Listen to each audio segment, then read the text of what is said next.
Autolib a été lancé en 2011 et constitue sans aucun doute une réelle alternative pour les Parisiens dans le cadre de leur déplacement. Simplement, on assiste depuis à peu près un an à une désaffection qui ne se tarit pas du service, qui fait peut-être écho d'ailleurs à la dégradation du service Autolib.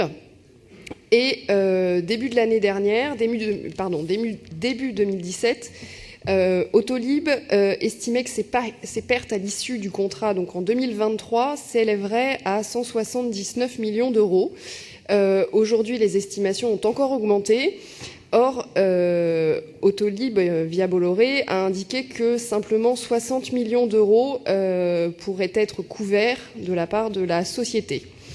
En début d'année, M. Najdovski, vous avez indiqué que, évidemment, il n'était pas question que la compensation soit le fait des villes. Et donc, on est assez inquiet aujourd'hui. Un audit a été demandé par le syndicat mixte Autolib Métropole, audit dont on n'a pas eu communication jusqu'alors, alors que apparemment il est terminé depuis plusieurs mois.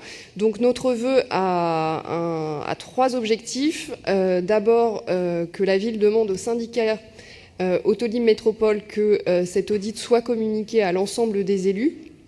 Nous souhaitons également connaître l'impact sur les finances de la ville que le décalage entre le niveau de perte du service Autolib et le niveau de compensation assuré par la société, quel impact donc cela engendrera pour les finances, et réaffirmer dans ce cadre-là que nous ne sommes évidemment pas favorables à une augmentation des tarifs du service qui verrait justement diminuer encore l'utilisation du service.